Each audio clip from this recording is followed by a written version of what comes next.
Go. Hi, it's Lynn.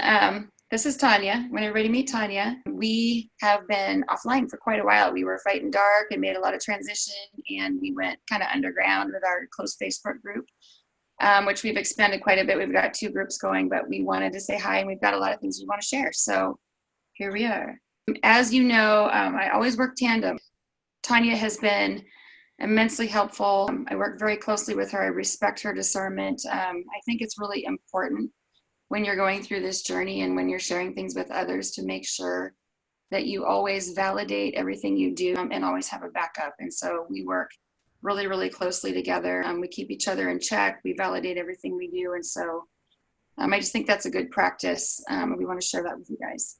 That being said, we really want to talk about the big wave of walk-ins that's getting ready to come through or has started to come through again, because a lot of people are just panicking like hell.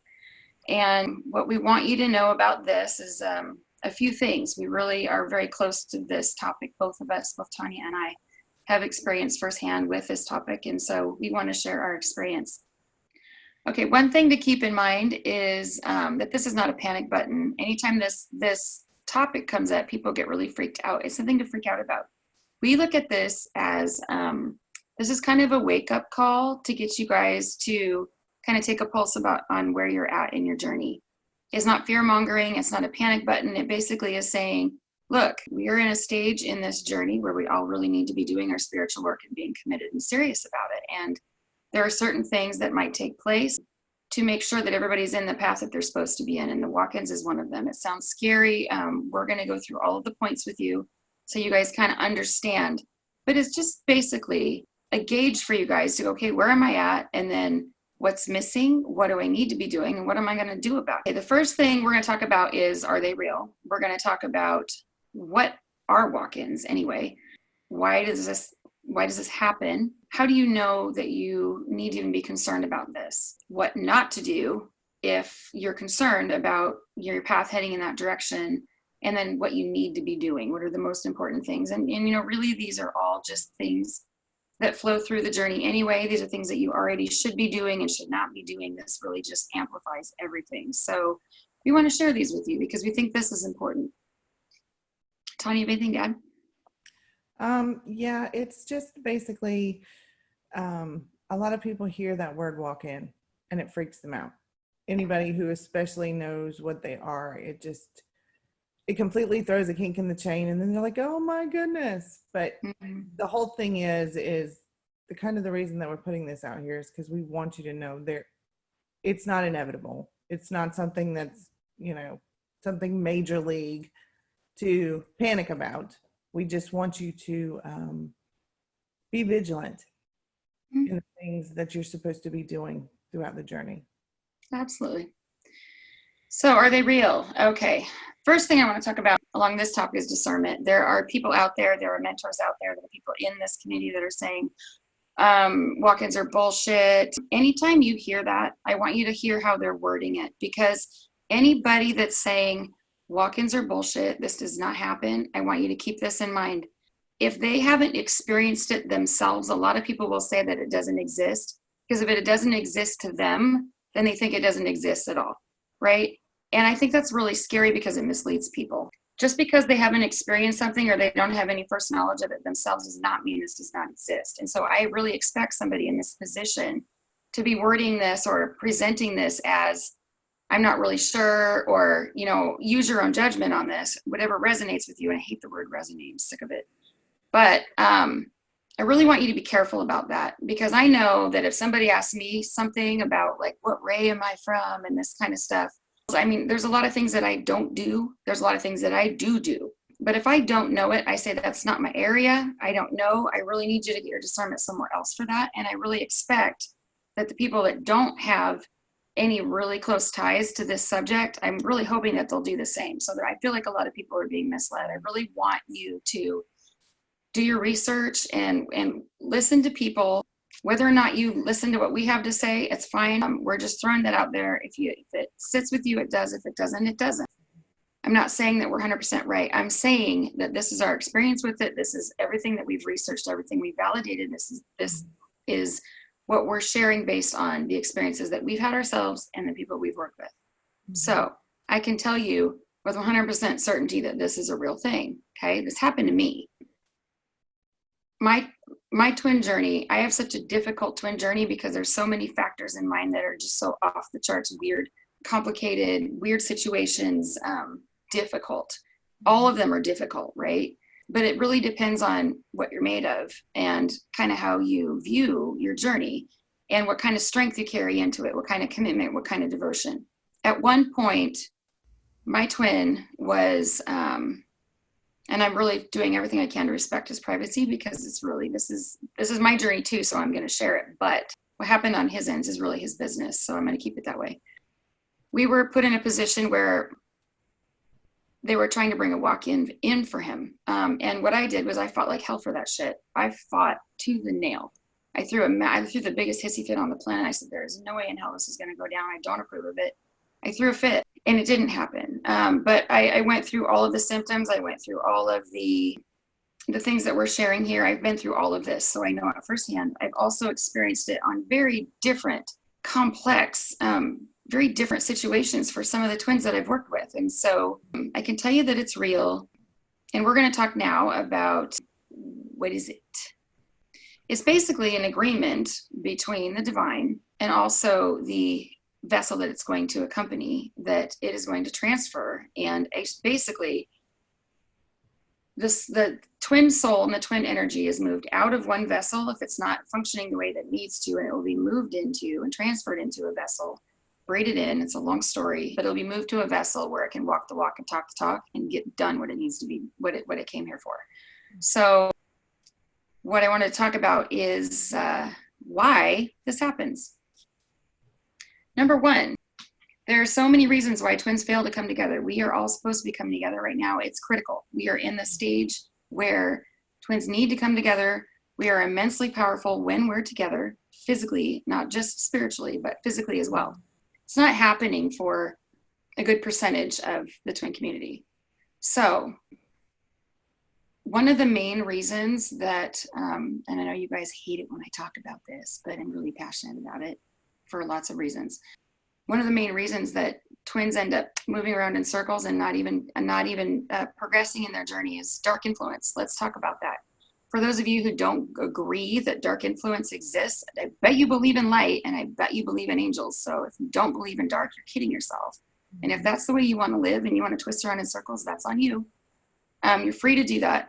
But the large percentage of the twins that end up going around in circles and circles and circles and have specific symptoms, it's because dark is influencing them, because the dark is preventing them from coming into union and from moving into their path and moving into their mission. If you have dark influence in your journey at all, you are at a standstill. You are not going to be moving forward. You need to get that dark eliminated from your twinship in order to be able to move forward. That is a main reason. There are so many twins that don't want to admit or recognize that dark is in their journey, or they say that it's fear mongering and it's this and it's that, and they end up being enveloped in it and they don't come out. They get stuck in it and they don't progress. And then it comes to the point where it's like, what are we going to do about this? Because the twins are absolutely not doing anything to move past it. So dark mitigation, whether you like it or not, needs to be addressed in your journey if it's something that is present. The second thing is mission. If you have a massive mission, all twins have a mission. If you have a massive mission and you are not moving into your mission, they are going to do whatever they have to do to get you together, to get you guys moving along in that path. Some of the reasons people don't move into mission, here's the next thing: resistance and failure. Resistance can look like one twin is like refusing to leave his 3D world behind. He's refusing, or he or she is refusing to work with the twin in mission. He doesn't want anything to do with it. He doesn't want to awaken. Failure to come together is another one.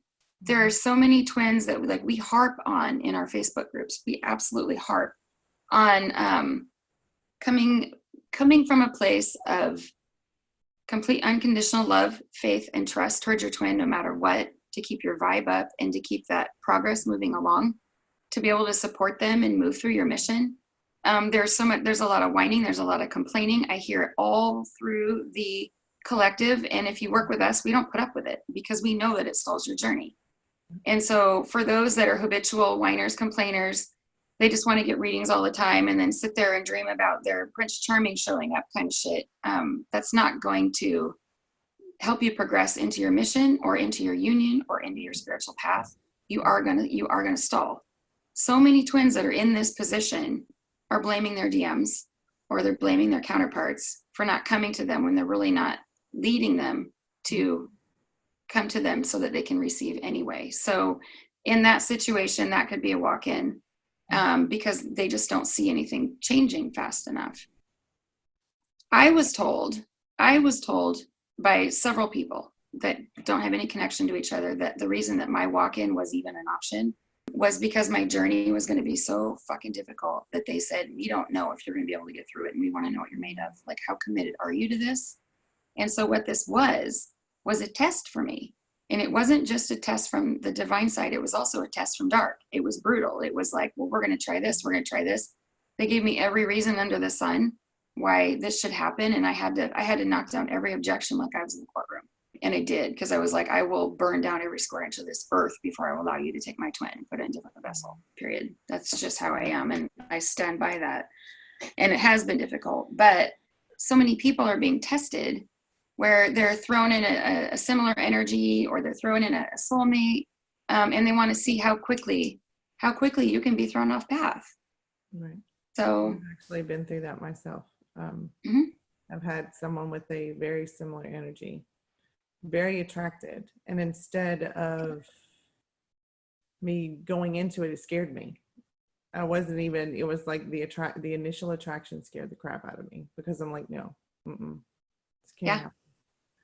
It happened to me too, where somebody that like had the exact energy of myself and my twin walked right up to me in a store and like started talking to me, and then ended up parking next to me and started talking to me. And I was like, I feel like I've known this person my whole life. And it was creepy because I was like, he talks exactly like my twin. Who the hell is this? This person followed me, like wanted to date me, wanted to hang out, I didn't see him once the entire 6 months. I was like, no, this is a test. You are, I'm completely devoted to my twin. I'm not bending for anything. But there's a lot of people that are. A lot of the clients that I work with, they're like, oh, but I met this person and it seems just like my twin, or the energy is similar. And I'm like, that's a test. Mm-hmm. If you choose to go that route, you choose to go that route. But then you're facing situations like this and others that we're going to talk about at the end of this. So be really careful about that. Be really careful about that. It's like you're either 100% devoted to your twin and your journey, or you're not. Mm-hmm. And you will be tested. So yeah, there's that. How do you know if this is going to affect you, or this is something that needs to concern you? I don't want to list all these out. There are very specific things that tend to follow twins when they're going through this process, right? You'll get stuff ahead of time. You'll get stuff during it happening. It happened to me. And then afterwards, there's certain things happen. I knew it. I could feel it. It sent me into a panic the day before, the day of. I knew it was going down. And then when it hit, it was all out war. Like I lost my shit and stomped my feet and threw the biggest hissy fit on the planet. So everything was fine. But one thing that I really want you guys to pay attention to about this is if you keep saying, or if you've even said the words, I give up, I'm done with this, bring me a walk-in, screw this shit, you're a prime candidate. So moving into the very next category, which is what not to do, all of those things. We're in a stage in this game where we cannot fuck around, because God is not fucking around. And I don't mean to be brutal about it. My twin hates it when I cuss, but here's the deal, or on here. Here's the deal. This isn't anything to joke around about, you guys. That's why this is happening, right? We're supposed to be moving into our mission and taking this seriously. We're supposed to be devoted and committed. We're supposed to be moving into our path and our mission. And for those that are, whining because the fairy tale isn't happening, for those that are bashing their twin because they're still with somebody else, I mean, all of this kind of stuff is all you're doing is you're feeding the fire that's just going to annihilate you.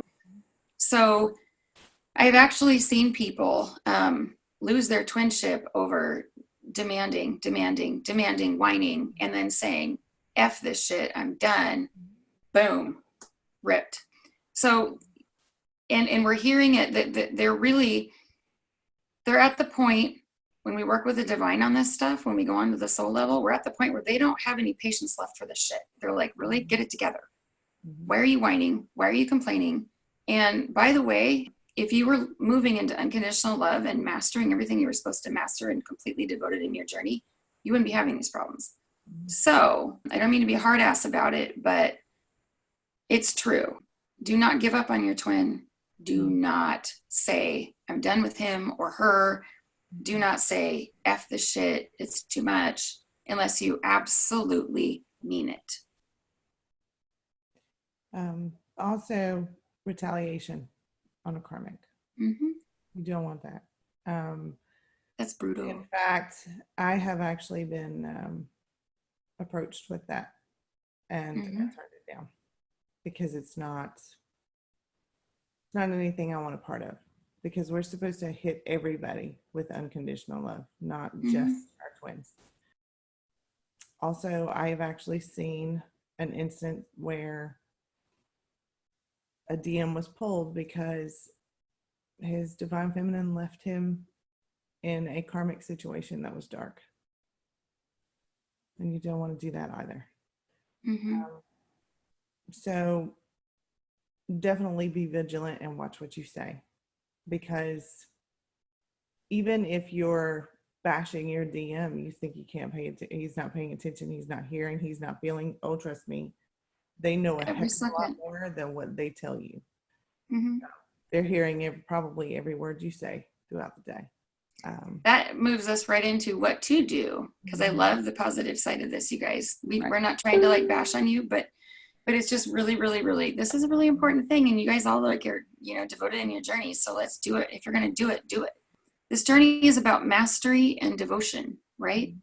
So when you're looking at the karmic, when you're looking at situations like this, even if they brought dark to your twinship, right? No matter what they've done, they're there for a reason. They have a soul contract to bring these issues to the twinship for a reason. Yes, some of them go way overboard, and then we have to go in and take care of them on the dark side, because they go overboard, and then they infringe on free will and all this stuff. Even at that point, even when I was faced with that, when I was in this situation, I was asked by dark, like, because I got hit by both sides.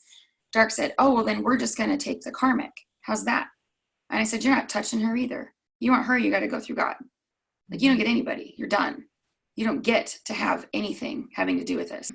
And so one thing that I want you to keep in mind, if you find yourself struggling because you're like, well, how in the hell do I make progress? We help twins with that. Like, we're based on progress and empowering twins to move into where they're supposed to be.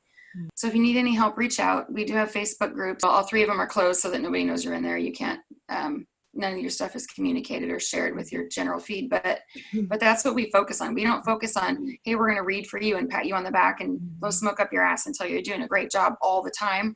We're going to say, no, you got to be doing this. Hey, you're doing great with this. Let's push into here. We want to see you guys making progress, and that's what we focus on. One way to make this progress, if you're concerned about a walk-in and you really just want to bang this out of the park, your devotion is a big part of it. If you say, I absolutely refuse to have a walk-in. I'm not going to have my twin put in another vessel. I'm not doing it.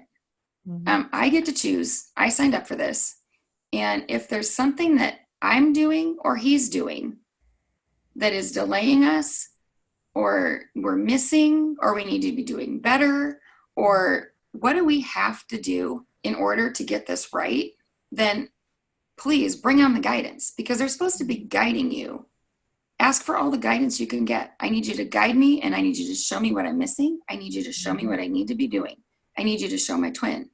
We also want 100% truths in all situations, and we need to be guided on how to act on them. We need divine intervention for everyone involved. We need to be able to really troubleshoot the connection between our guides and our spirits and ourselves if we're lacking that connection, so that we're not receiving guidance. There's ways to troubleshoot all of this so that you're getting all the guidance you need and you're able to move into the path that you need to be on. So don't be shy about asking for it. I demand it. I absolutely do. I'm like, I need this, show it to me. I'm not shy about it. So ask for that, because you guys have all the help and all the resources and all of the community on your side to be able to make it into your path, into your mission, into your union, whatever is important to you. You have everything available and everything within you to be able to do this. There is one more thing. Dark is going to go overboard to try to bargain with you and lure you away from your path or for your twin, or try to throw decoys in there, and they will mess with you on an epic scale to try to get you off union, off path, out of your mission. Don't fall for any of that shit. Don't fall for any of it. Just don't do it. Just say, I'm immune to this. I'm impenetrable from anything coming from dark. And we can teach you how to do that. But really, it's all about standing up for what you want, standing up for your twin, and being 100% committed to the journey and to your twin. It's really all it takes. All love. Love the twin. Yes, love the twin. That's what my twin says all the time. So in a nutshell, there's nothing to be afraid of, you guys, but there's been so much confusion about this that we really just wanted to talk about it, say that it is real. And really, it's nothing to be afraid of. It's kind of like them saying, okay, there's a tornado coming, and don't go play golf. Like, do what you got to do to make sure that you're in the best position so that this isn't a threat to you. And just be mindful of, being on your journey and moving through your journey, and 100% unconditional love and trust and faith in your divine team and your twin. Yeah. It's a beautiful thing. It just takes a lot of work, you guys. We all love it. It's interesting that Tanya and I have watched a lot of twins. It's funny because even when you think that you're not connected, or you think they can't hear you, or they can't feel you, or they don't know what you're doing, every time that you express doubt or fear towards them or about your journey, anytime that we go in to connect with the counterpart twin, there is an immediate shift in them, because they feel that even if they don't pick up on it being you per se, or they don't recognize that the input coming in is from you, if they haven't really realized their telepathy or their 5D communication, on the soul level, they're still receiving that information and they're acting upon it. So it's manifesting. So we always say, and I just want to drive this home, any doubt, any fear, any type of negative energy whatsoever, the minute it hits you, flip it upside down, make a choice to instead turn that into trust, faith, and love. Love the hell out of your twin. That's all you got to do. That's all it's about. And get the dark out of there, seriously, or otherwise all this is moot. So exactly. If you guys need any help with any of this or any questions, please reach out. We are going to put contact information below. We're also going to put information about where you guys can reach our groups if you want to get involved. We also both do session. We do a lot of different stuff. So some of you haven't seen in a long, long time. So it's great to be back. Tanya's kicking ass with me. We're loving it. We are in it to win it, just like you guys are. So glad to be here. Exactly. And that's that. Okay. Have a great one. Bye.